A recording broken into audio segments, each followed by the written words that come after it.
The morning sun filtered through the grand windows of Clarence's house as Camilla sat alone at the mahogany breakfast table, her fingers wrapped around a delicate china teacup. The silence felt heavier than usual, broken only by the distant murmur of staff preparing for another day of royal duties. She had grown accustomed to Charles joining her for these quiet morning moments, discussing upcoming engagements or simply enjoying each other's company. But increasingly, those chairs across from her remained empty. Charles had left early again, his schedule packed with meetings that seemed to revolve around one central figure, Catherine, the Princess of Wales. What had begun as natural mentoring between a father-in-law and daughter-in-law had evolved into something that demanded more and more of his attention. Camilla understood the importance of preparing Catherine for her future role as queen consort. But the frequency and intensity of their consultations had begun to feel different. The transformation hadn't happened overnight. It started with occasional private meetings to discuss Catherine's charitable work and public appearances. Charles would return from these sessions animated, full of praise for Catherine's natural instincts and growing confidence. He spoke of her ability to connect with people, her grace under pressure, and her understanding of modern monarchy. While Camilla genuinely admired Catherine and supported her development, she couldn't ignore how these conversations seemed to energize Charles in ways their own interactions no longer did. Palace staff had begun to notice the shift as well. Where Charles once sought Camilla's counsel on various matters, he increasingly turned to Catherine for fresh perspectives. Their walks through the gardens at Highgrove had become less frequent, replaced by Charles spending hours in deep discussion with Catherine about everything from environmental initiatives to modernizing royal protocols. The easy companionship that had sustained Charles and Camilla through years of public scrutiny was slowly giving way to something more complex. Catherine's natural warmth and enthusiasm brought out a paternal side of Charles that seemed to rejuvenate him. At 65, he found himself energized by her questions, her willingness to learn, and her ability to see situations from angles he hadn't considered. She brought a freshness to discussions about the monarchy's future that both impressed and inspired him. Where Camilla offered wisdom born from experience, Catherine offered hope and possibility. The media had begun to take notice too. Photographs of Charles and Catherine at various events showed an easy rapport between them. Royal commentators praised their working relationship, noting how Catherine's presence seemed to bring out Charles's most engaging qualities. They were described as a formidable team, with Catherine's modern approach complementing Charles's traditional values perfectly. For Camilla, watching this relationship develop brought mixed emotions. She was genuinely pleased to see Catherine flourishing in her role and appreciated how their collaboration seemed to invigorate Charles. However, she couldn't deny feeling somewhat displaced. The intimate discussions about royal strategy that had once been shared between husband and wife were now expanding to include Catherine, and sometimes excluding Camilla altogether. The evening routines they had established over the years were changing too. Charles would often excuse himself after dinner to take calls from Catherine, discussing the day's events or planning upcoming initiatives. These conversations would stretch on for hours, leaving Camilla to spend her evenings alone with books or correspondence. When Charles did return, he would be full of excitement about new ideas they had discussed, rarely noticing that Camilla had spent the evening in solitude. Friends within their inner circle had begun to express concern. They observed how Camilla's usual confident demeanor was showing subtle cracks. She maintained her composure in public, continuing to fulfill her royal duties with grace and professionalism. However, those closest to her noticed she had become quieter at social gatherings, more likely to excuse herself early from events, and less inclined to share her thoughts on royal matters. The irony wasn't lost on Camilla that Catherine's success in her royal role was partly due to the very qualities that had initially drawn Charles to Camilla herself: authenticity, warmth, and an ability to make others feel comfortable.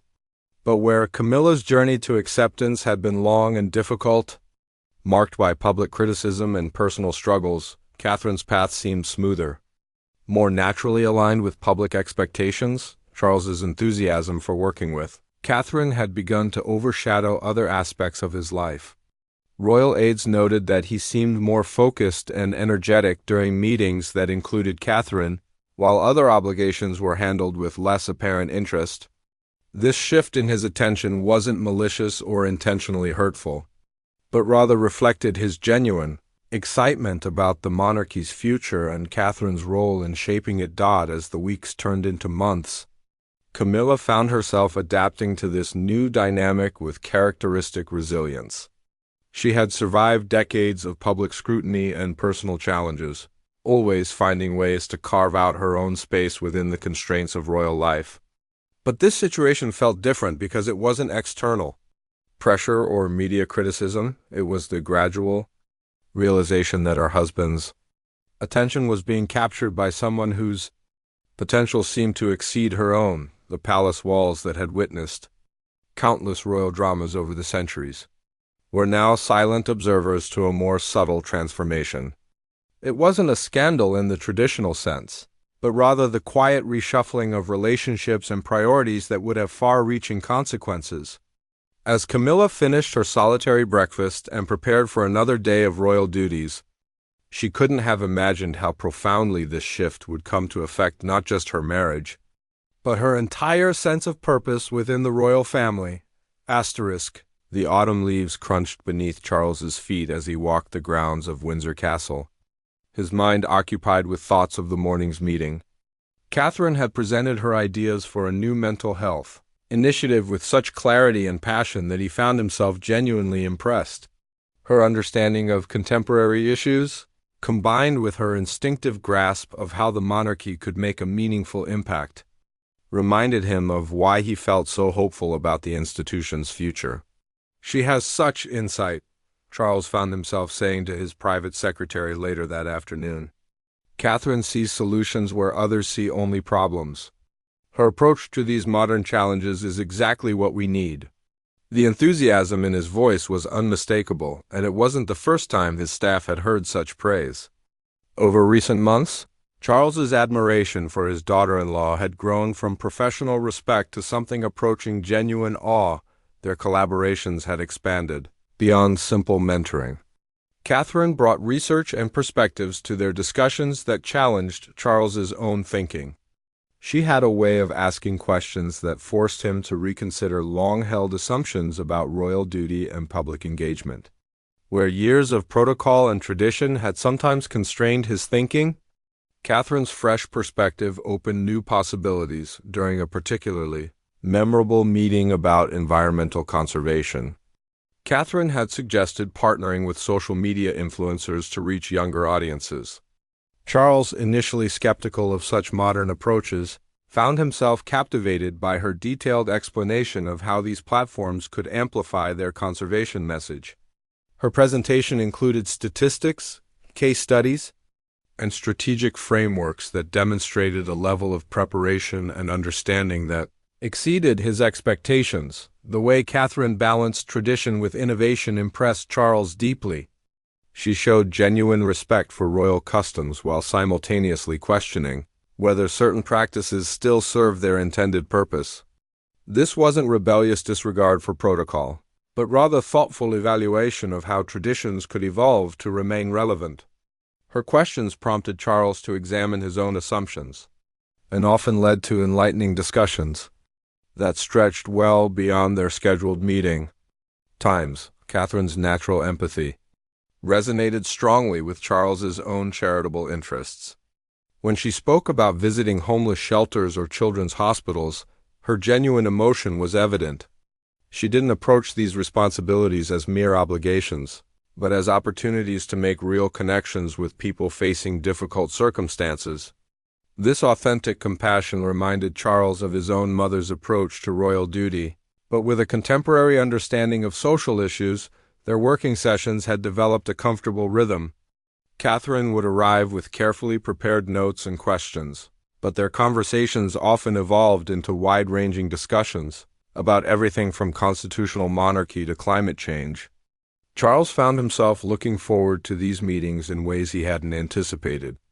Catherine's curiosity and willingness to challenge Conventional wisdom created an intellectually stimulating environment that energized him. The collaborative projects they undertook together began receiving significant, positive attention from the media and public. Royal commentators noted the effective partnership between Charles and Catherine, praising their complementary skills and shared vision for modernizing royal engagement. These successes only reinforced Charles' growing conviction that Catherine represented the monarchy's brightest future. William had occasionally joined their meetings, but Charles noticed that Catherine's contributions often drove the discussions. She had developed confidence in expressing her opinions and defending her ideas with well-reasoned arguments.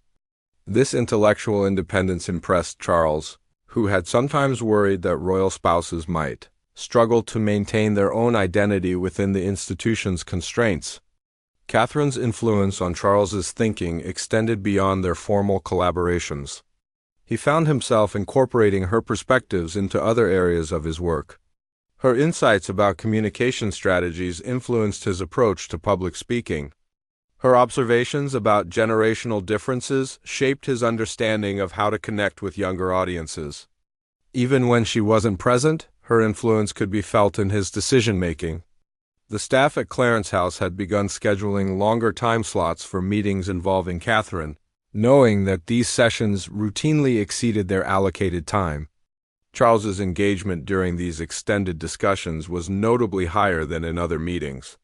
His assistants observed that he seemed more animated and focused when working with Catherine, often requesting follow-up meetings or additional research on topics they had explored together. Friends and advisors had begun commenting on the visible change in Charles's demeanor.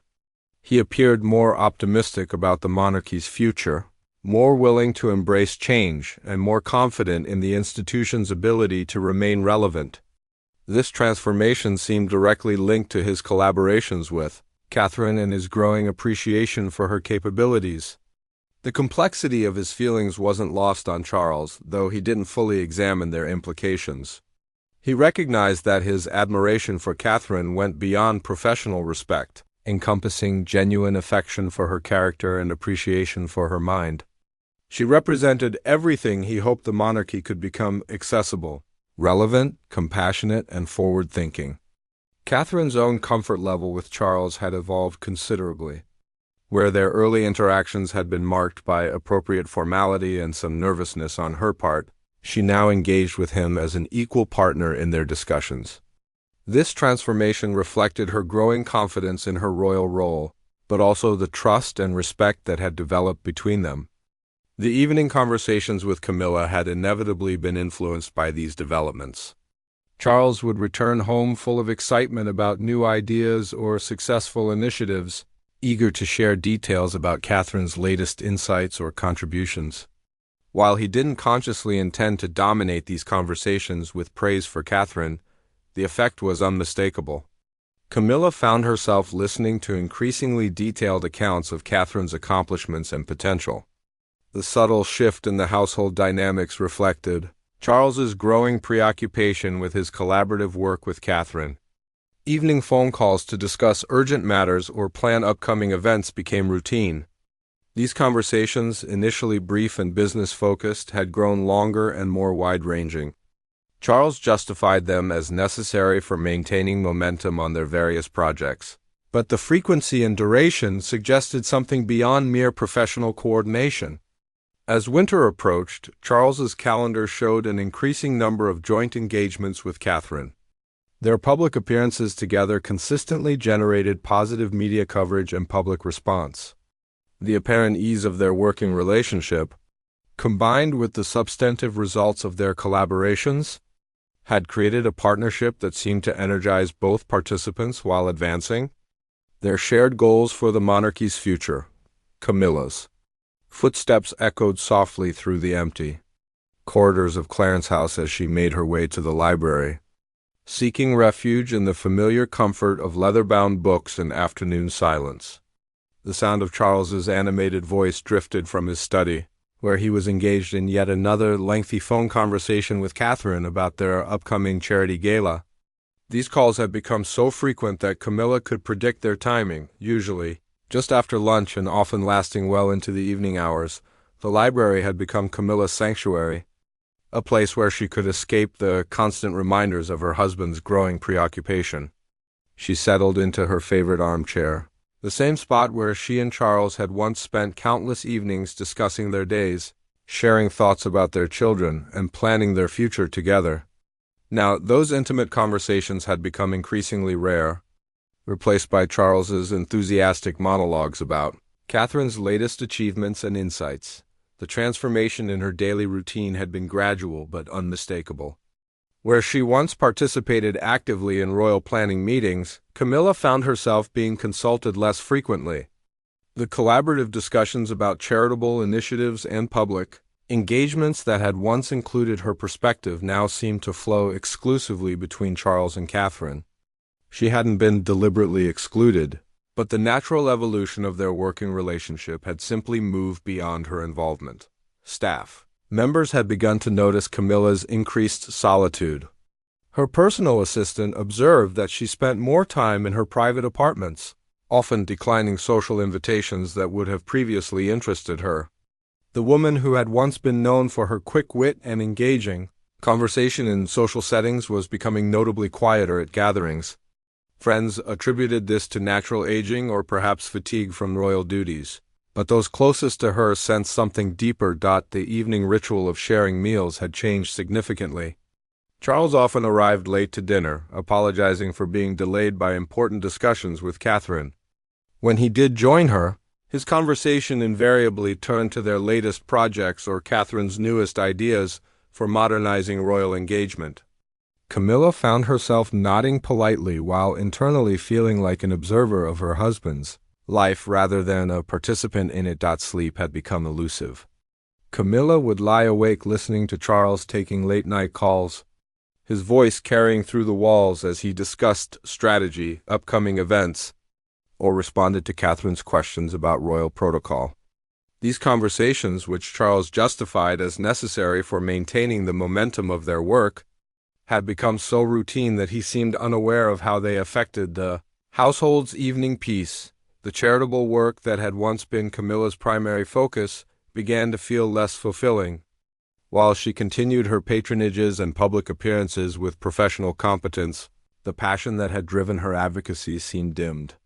She questioned whether her contributions still mattered when Charles's attention was so clearly captivated by Catherine's approach to similar issues.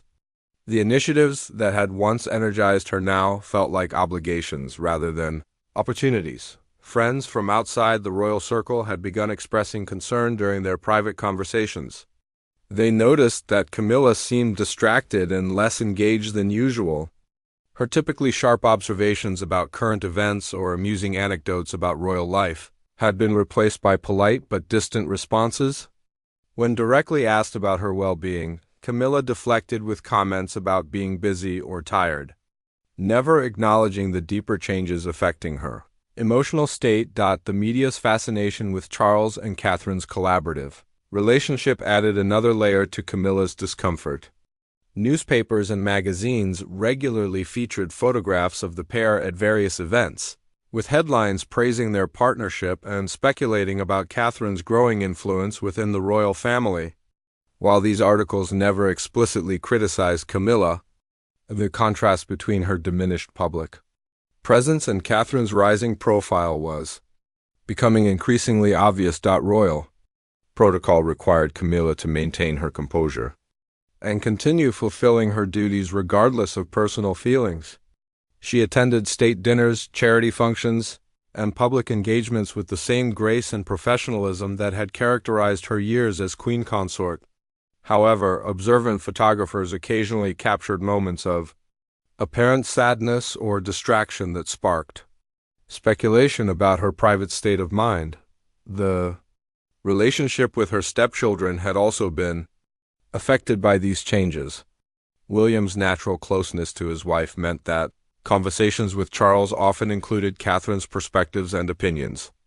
Harry's communications with the family had already been limited, but even those interactions seemed to revolve around updates about Catherine's work and achievements. Camilla felt increasingly peripheral to family discussions that had once included her maternal insights, Her personal interests, which had provided refuge during previous difficult periods, offered less comfort now. Reading, gardening, and horseback riding continued to fill her time, but without the enthusiasm they had once generated. These solitary activities, rather than providing restoration, began to emphasize her growing isolation within her own home and marriage. The irony of her situation wasn't lost on Camilla. She had spent years building public acceptance and carving out a meaningful role within the royal family. Her journey from controversial figure to respected queen consort had required tremendous resilience and adaptation. Now, just as she had achieved a measure of security and acceptance, she found herself facing a different kind of displacement, not from external criticism, but from the natural evolution of relationships within her own family. Charles's apparent obliviousness to the changes in their dynamic added to Camilla's sense of isolation.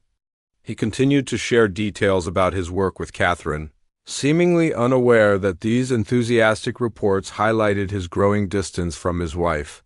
His excitement about Catherine's potential and accomplishments, while genuine and well-intentioned, created an atmosphere where Camilla felt increasingly invisible and unnecessary. The gradual nature of these changes made them particularly difficult to address directly. There was no single incident or dramatic moment that could be confronted or resolved. Instead, Camilla faced the slow erosion of her central place in Charles's life, replaced by someone younger, more dynamic, and apparently more inspiring. The woman who had weathered decades of public scrutiny was finding this private challenge far more difficult to navigate. As autumn deepened into winter, Camilla's withdrawal became more pronounced. She declined invitations that would have previously excited her, spent increasing amounts of time in solitary pursuits, and began to question her continued relevance within the royal family structure that had become her entire world. The morning mist hung low over the gardens at Highgrove. As Camilla walked the paths she had once traversed daily with Charles, the carefully tended flower beds and ancient trees that had witnessed countless, intimate conversations between the royal couple now served as silent witnesses to her solitary wanderings. Charles was inside, deep in preparation for another strategy session with Catherine, his study filled with papers and plans for initiatives that no longer seemed to require Camilla's input or perspective. The physical distance between them had grown as noticeable as the emotional gap, where they had once naturally gravitated toward each other during public events. Camilla found herself standing slightly apart, observing rather than participating in the animated discussions between Charles and Catherine. Royal photographers, always alert to subtle dynamics, had begun capturing images that told a story of increasing separation, though none dared to explicitly comment on what their trained eyes were documenting. Charles's obliviousness to these changes seemed almost deliberate, though Camilla suspected it was simply the natural result of his complete absorption in his work with Catherine.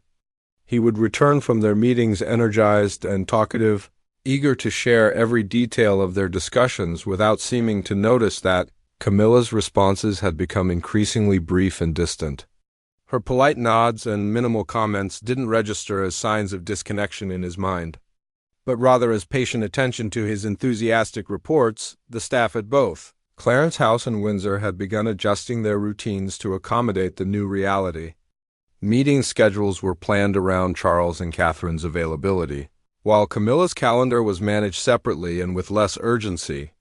The seamless coordination that had once characterized the royal household's operations had developed subtle but significant cracks, reflecting the changing dynamics at its center. Camilla's attempts to engage with Charles on other topics met with polite but distracted responses. When she raised concerns about their shared charitable commitments or family matters, he would listen with apparent attention but quickly redirect conversations back to his work with Catherine.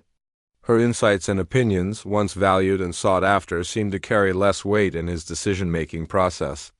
The collaborative partnership that had sustained their marriage through various challenges was slowly dissolving. The evening hours, which had once provided opportunity for intimate connection, had become particularly difficult. Charles would often excuse himself to take calls from Catherine, leaving Camilla alone in rooms that had once been filled with their shared conversation and laughter. When he returned from these discussions, his excitement about new ideas or successful initiatives created an atmosphere where Camilla felt like an outsider in her own home. Friends and family members had begun noticing the changes but struggled with how to address them. The situation wasn't scandalous in any traditional sense. There was nothing improper about Charles's professional relationship with Catherine. However, the intensity and exclusivity of their collaboration had created an environment where Camilla felt increasingly marginalized. Well-meaning relatives found themselves unsure how to support her without appearing to criticize what was genuinely productive and beneficial work. The media's continued fascination with Charles and Catherine's partnership added external pressure to Camilla's internal struggles. Articles praising their innovative approach to royal duties and their apparent mutual respect created a public narrative that inadvertently highlighted Camilla's diminished role. Royal commentators spoke enthusiastically about the monarchy's future under Catherine's influence, rarely mentioning Camilla's ongoing contributions or prospective social gatherings had become exercises in careful performance for Camilla. She maintained her composure and fulfilled her hostess duties with characteristic grace, but those who knew her well could sense the effort required. Her natural warmth and humor, traits that had helped her win public acceptance over the years, seemed muted. Conversations that had once sparked her interest now felt like obligations, to be endured rather than enjoyed. The charitable organizations that had long benefited from Camilla's patronage began experiencing the effects of her emotional withdrawal. While she continued to fulfill her formal obligations, the passion and personal engagement that had made her advocacy so effective were noticeably diminished. Her appearances became more perfunctory, her speeches less inspired, and her personal connections with beneficiaries more distant. Charles's increasing reliance on Catherine's perspectives had begun affecting decisions that directly impacted Camilla's work and interests. Initiatives she had championed for years were being re-evaluated through Catherine's lens, sometimes resulting in changes that undermined approaches Camilla had spent considerable time developing. These modifications weren't intended as criticism of her work, but the cumulative effect was to further marginalize her influence within the royal operation. The transformation of their private moments together had become particularly painful for Camilla. Quiet dinners that had once been opportunities for intimate conversation now featured Charles's enthusiastic reports about Catherine's latest insights. Weekend retreats that had provided respite from public duties were interrupted by urgent calls and extended discussions about upcoming projects. The sacred spaces of their marriage were gradually being invaded by Charles's professional preoccupations. Sleep disturbances had become a regular occurrence for Camilla.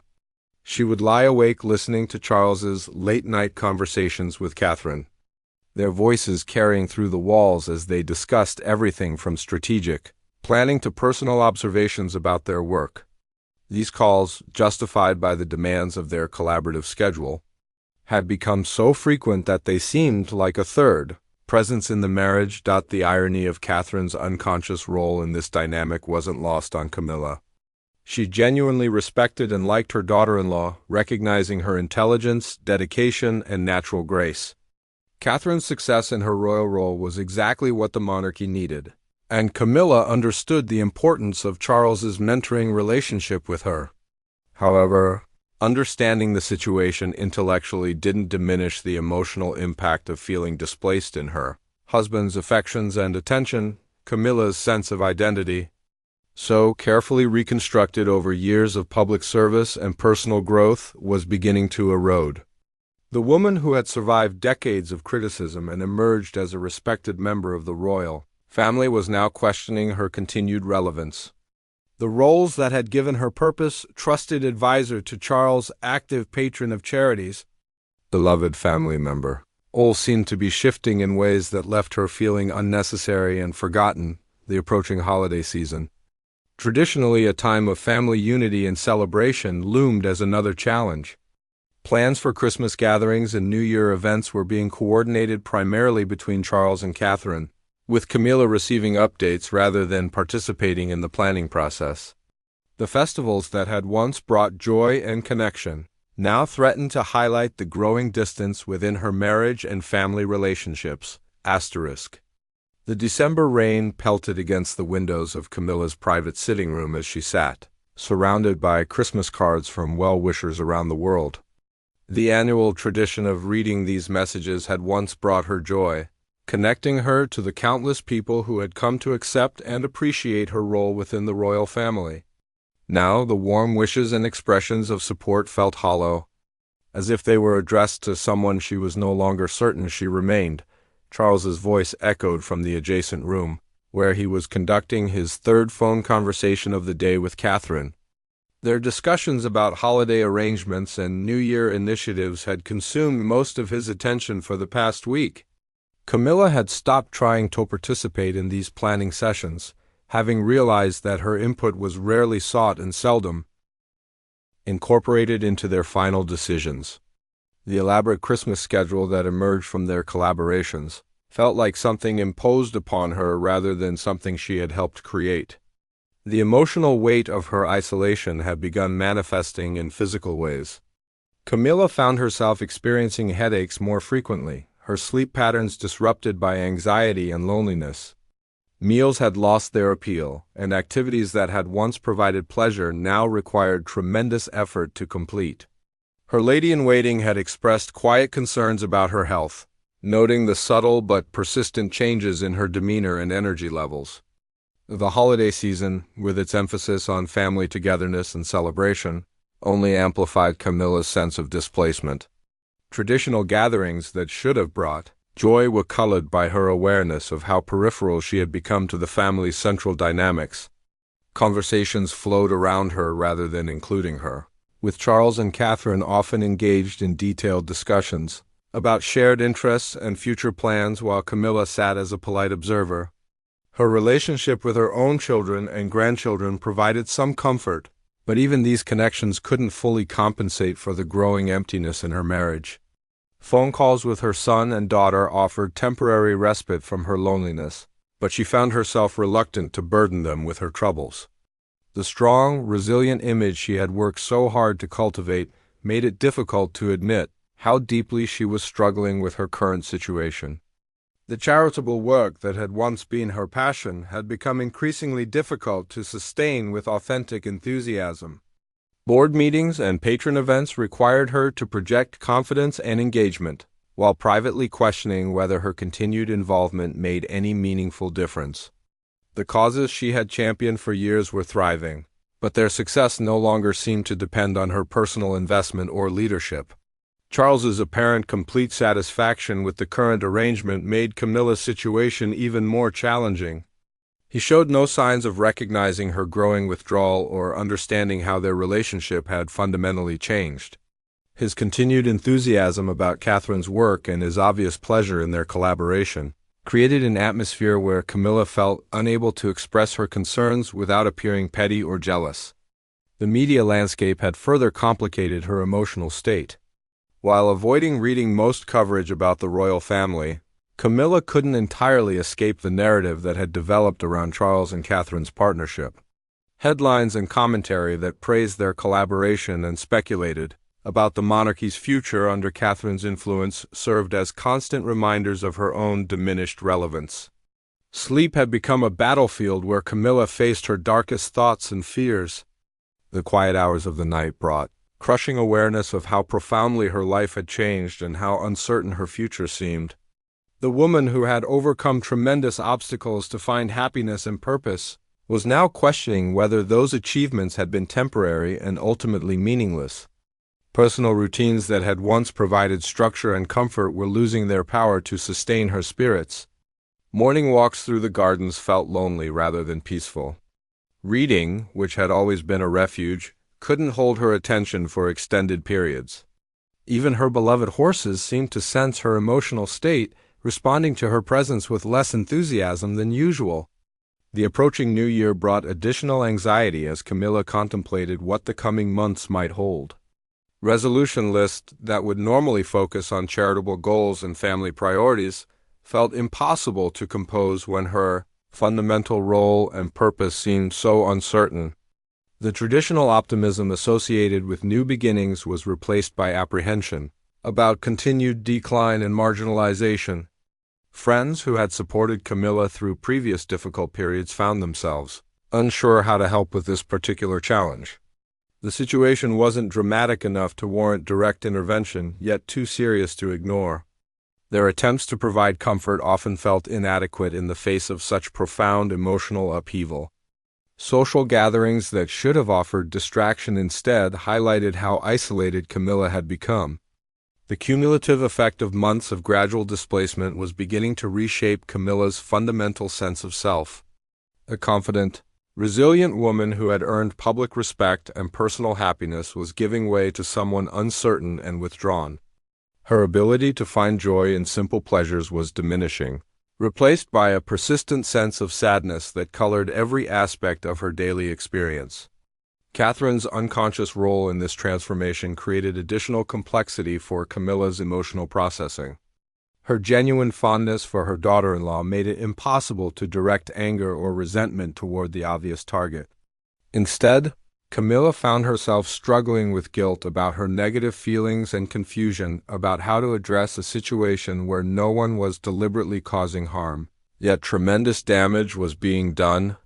The realization that she might need to fundamentally reimagine her life and role was beginning to take hold in Camilla's mind. The future she had envisioned with Charles, filled with shared interests and continued partnership, was clearly not going to materialize. Instead, she faced the prospect of finding new sources of meaning and purpose, while maintaining the facade of contentment that royal life demanded.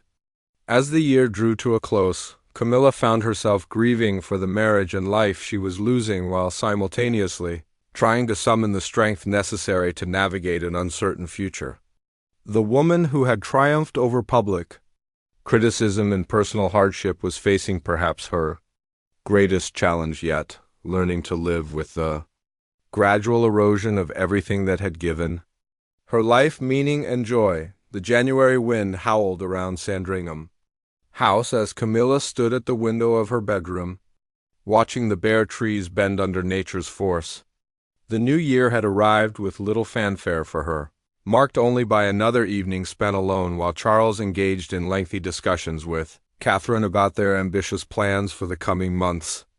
The celebration that should have brought renewal and hope had instead crystallized her understanding that fundamental changes were necessary. The breaking point came on a seemingly ordinary Tuesday morning when Charles announced over breakfast that he and Catherine would be embarking on a major international tour to promote their environmental initiatives. The trip, planned entirely without Camilla's knowledge or input, would last 3 weeks and include visits to 7 countries. As Charles enthusiastically described their itinerary and goals, Camilla realized that she had become completely peripheral to his most important work and priorities. "We'll be meeting with world leaders about climate policy," Charles explained, his eyes bright with excitement. "Catherine has such innovative ideas about engaging younger generations in environmental activism. This tour could really establish our approach as a model for other nations to follow."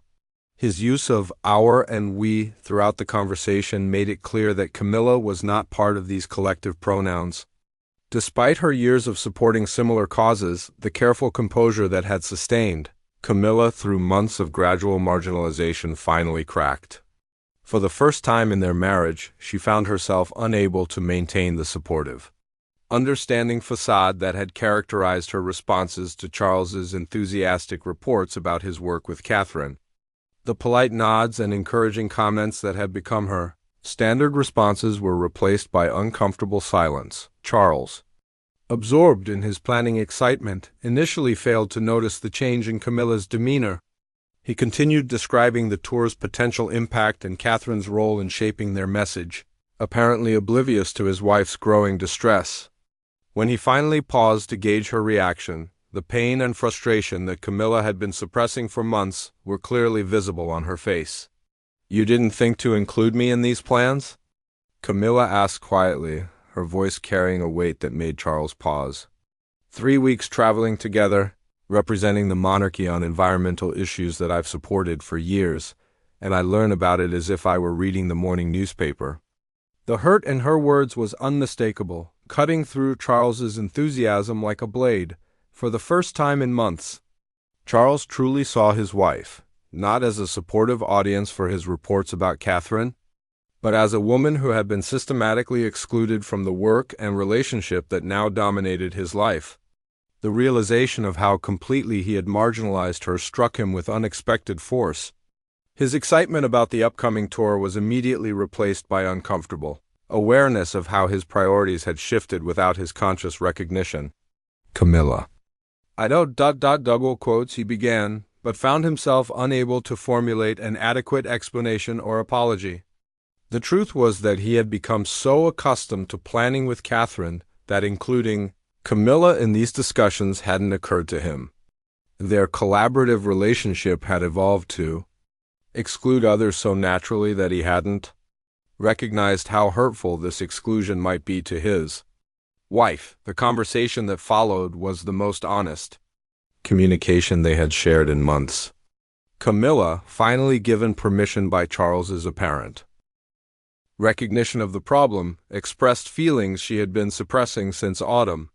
She described the loneliness of watching their marriage transform into something that felt more like polite cohabitation than true partnership. She explained how his enthusiastic reports about Catherine's accomplishments had gradually replaced intimate conversation between them.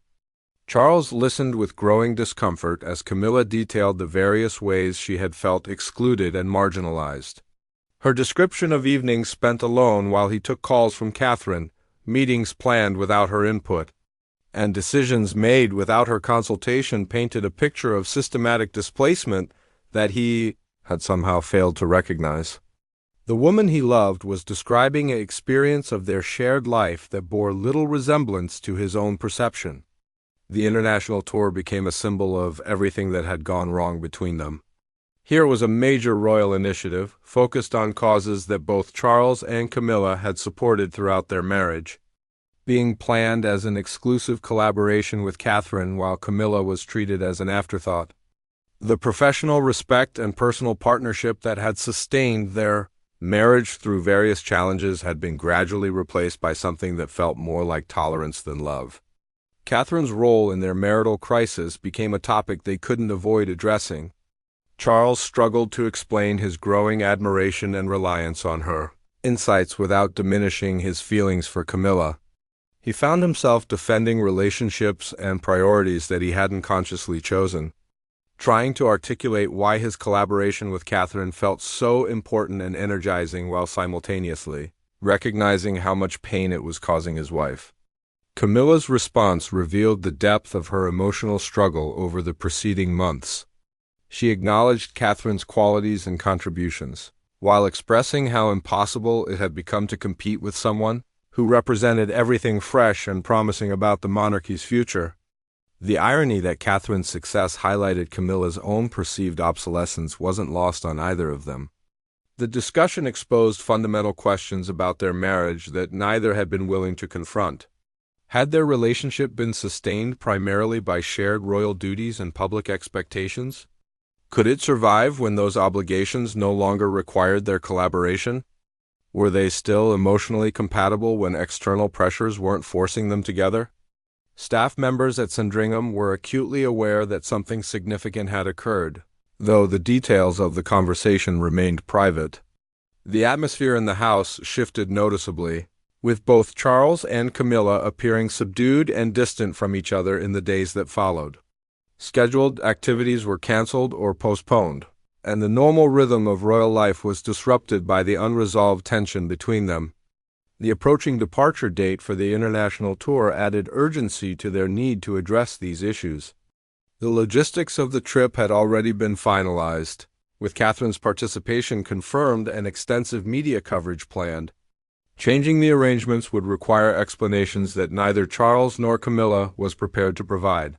Yet proceeding as originally planned would essentially confirm Camilla's marginalized status. As they grappled with these immediate practical decisions, both Charles and Camilla began to recognize that their marriage had reached a crossroads that would require fundamental choices about their future together.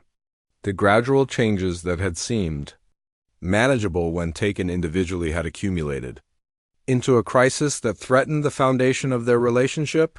The February morning was gray and cold as Camilla made her final preparations to leave Sandringham.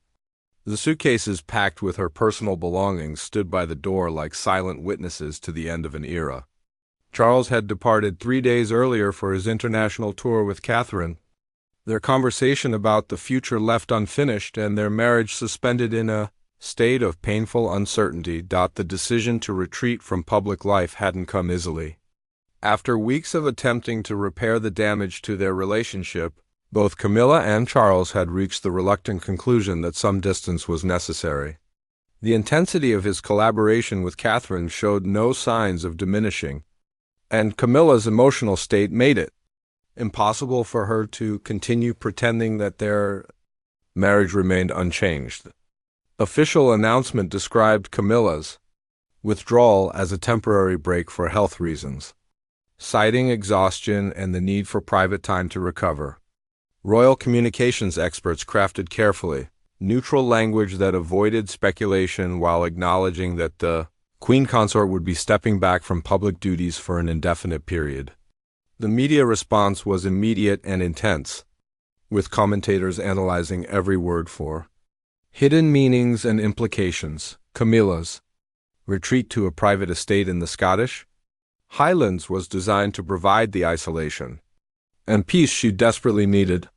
The remote location, far from London's royal circles and media attention, offered anonymity that had become impossible elsewhere. For the first time in years, she could walk outside without photographers capturing her every expression and gesture. The cottage she chose was deliberately modest, a stark contrast to the grand royal residences that had been her home for so many years. Simple furnishings, a working fireplace, and windows overlooking rolling hills created an atmosphere of rustic comfort that felt more authentic than the formal splendor of palace life.